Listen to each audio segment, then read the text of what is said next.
안녕하세요. 저희가 오늘은 지난 시간에 이어서 미국의 독립 혁명과 더불어서 미국 혁명, 그다음에 미국 독립 전쟁이라고 하는 미국 혁명 과정에서 교회가 어떤 역할들을 했는지, 또 교회가 어떤 입장들 혹은 어떤 반응들을 했는지에 대해서 좀 더 구체적으로 살펴보도록 하겠습니다. 독립전쟁이 벌어졌을 때 미국 교회, 미국 식민지, 아메리카 식민지에 있었던 여러 교회들 안에서는 사실은 그 통일된 입장이 있지 않았습니다. 예를 들면 그 당시에 결국 이제 둘로 나눠지게 되는데 독립전쟁을 지지하는 그룹들, 이걸 애국파라고 부르고요. 그다음에 독립전쟁을 반대하는 그룹들, 그거는 이제 영국의 보수당을 대표했던 토리당의 그 라인을 따르는 사람들인데, 이런 사람들로 둘이 양분되어 있었습니다. 이게 모든 대부분의 그 교단들 안에서는 이런 그 애국파와 토리당으로 양분되어 있었고요.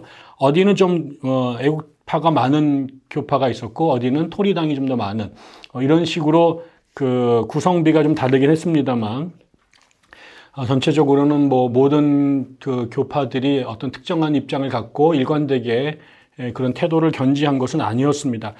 그럼에도 불구하고 그 주요한 교단들은 그 나름대로 어떤 특정한 그 성격을 가졌던 것은 또 사실인 것 같습니다. 그래서 그 주요한 그 교파들과 사람들이 어떻게 이 독립전쟁에 대해서 자신들의 그 어떤 정책이나 태도를 유지했는지를 잠깐 살펴볼 필요가 있을 것 같아요.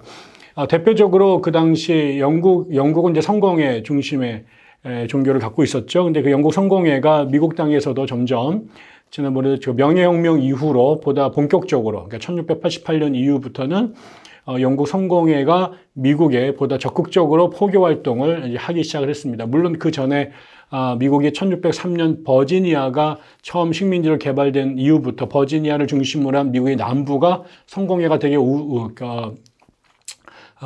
지배적인 그런 종교를 형성했다라고 말씀을 드렸는데, 대신 이제 그 북쪽 지역, 뉴잉글랜드를 중심으로 한 지역에서는 청교도들이 우세하게 자신들의 세력을 확보하고 있었습니다. 그런데 1688년 이후부터는 영국 그 왕실 전체가 식민지 전체를 향해서 이제 이 성공회를 적극적으로 포교하려고 했던 거죠. 그래서 우리가 아는 것처럼 1701년에 들어가게 되면 그 SPK라고 하는 그 선교단체, 그 복음 선교회를 만들어서 그 아메리카 대륙 전체에다가 적극적으로 성공의 선교사들이 이제 파송이 되면서 그 포교 활동을 했던 것으로 알 수 있습니다.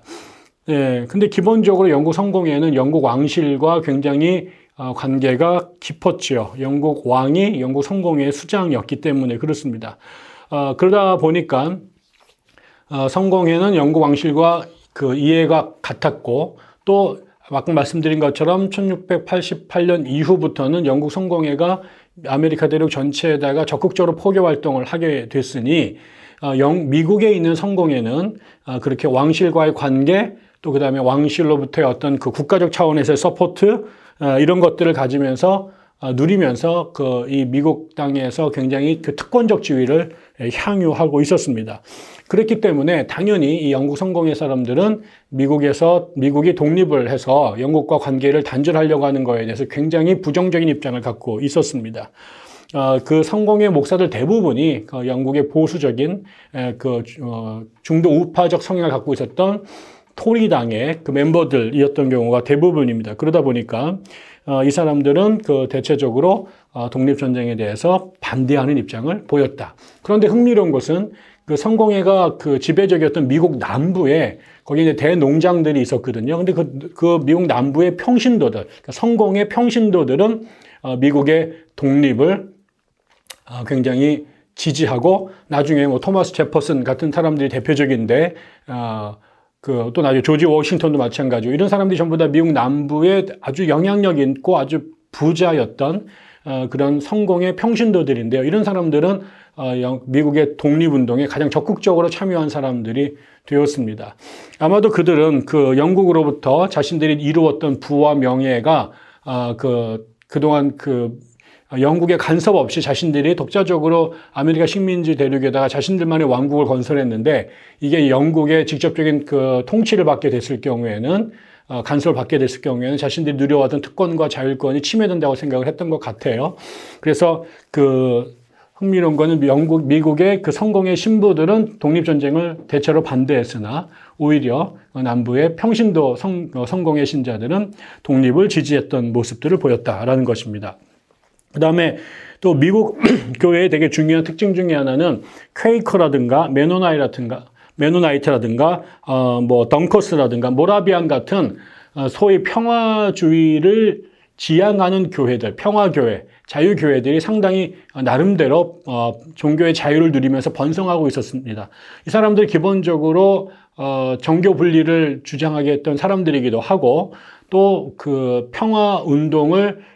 평화주의를 추구하던 사람들이었기 때문에 이런 식으로 그 영국과 미국 사이의 그 전쟁 자체에 대해서 거리를 두려고 노력을 했습니다. 그래서 독립전쟁 문제에 이 사람들은 거의 개입하지 않았던 것으로 그 당시에 보이는 거죠. 그것은 아까 말씀드린 것처럼 전쟁 자체, 폭력 자체에 대한 이들의 거부 반응 때문에 그런 것으로 보입니다.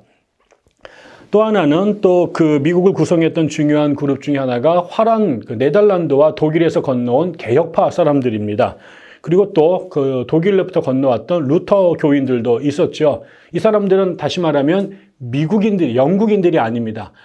미국의 그 식민지 개척을 주로 잉글랜드 사람들이 와서 했는데 그 잉글랜드 사람들이 개척해 놓은 그 텃밭에 소수의 너무 아주 작은 건 아닙니다만 그래도 영국 잉글랜드 사람들에 비해서는 상대적으로 그 숫자가 작았던 네덜란드나 그다음에 독일 사람들이 또 미국에 와서 자신들의 교회를 세웠는데 이 사람들은 실제로 이 아메리카 식민지를 영구적으로 장악하려고 하는 잉글랜드와는 입장이 되게 달랐던 거죠. 그러니까 영국 사람들의 이해관계하고는 좀 달라 있었기 때문에 기본적으로 이 사람들은 이 문제를 약간 불구경하듯이 한 발 뒤로 내디딛고 바라볼 수 있었습니다. 그래서 이 사람들 어느 편에 미국 쪽에 끼거나 아니면 영국 쪽에 끼기를 약간 꺼려하는 경향이 있었는데 그래도 전체적으로는 자신들도 결국 식민지에 살고 있었기 때문에 그 고래 싸움에 새우등 터질까봐 조심하고 있긴 했습니다만 그럼에도 불구하고 기본적으로는 식민지 사람들과 자신들의 이해를 같이 가려고 하는 그런 모습을 보였다라고 말할 수 있겠죠. 그 다음에 이렇게 미국의 소위 말하는 영국에서 건너오든 아니면 독일과 네덜란드에서 건너오든 그들이 전쟁을 지지하는 사람이든 아니면 평화를 지향하는 사람이든 간에 이들 대부분은 다 개신교인들이었습니다. 그런데 이 개신교인들이 세운 아메리카 식민지에 개신교가 아닌 사람들로 들어와 살고 있던 사람들이 있었죠. 그 중에 대표적인 그룹이 두 그룹인데 하나는 유대인이고 하나는 가톨릭이었습니다. 이 가톨릭 교인들은 메릴랜드, 볼티모어 지역을 중심으로 해서 자신들의 그 영토를 만들었지만 사실은 나중에 후대에 와서 아일랜드 사람들이 오기 전까지는 그 숫자 자체가 영국에서만 온 사람들로서는 아주 얼마 되지 않았기 때문에 미국 땅에서 굉장히 소수의 신자들만 갖고 있었는데요. 그럼에도 불구하고 이 사람들 중에 특별히 이 메릴랜드 카톨릭 신자들을 대표했던 아주 중요한 인물이 찰스 캐롤이라고 한 사람입니다. 이 사람은 아주 기록에 의하면은 미국 혁명이 벌어졌을 때 미국에서 제일 부자였던 농장주로 알려져 있는데 이 사람이 카톨릭 신자였는데 영국으로부터 미국이 독립하려고 하는 독립운동에 굉장히 적극적으로 참여합니다. 그래서 미국의 대륙의회 의원으로 참여하게 되고 미국 독립선언서에 서명을 한 사람으로 이제 포함이 되기도 하는데요. 아마도 이 카톨릭 신자였던 메릴랜드 사람들이 수는 적었지만 미국의 독립에 찬성하고 그 운동에 적극적으로 참여했던 이유는 이 사람들이 영국을 떠난 이유 자체가 성공회 안에서 카톨릭 신자들이 대단히 박해를 많이 받았었습니다. 그래서 거기에 살기가 어려워서 미국으로 건너온 사람들인데 다시 이 미국이 영국의 직접적인 관할 통치 아래 들어가는 것은 자신들에게 결코 좋지 못하다고 생각했던 게 틀림이 없습니다. 그래서 천주교인들은 수는 적었지만 미국에서 독립운동을 지지하고 적극적으로 참여한 사람들로 분류되고 있습니다.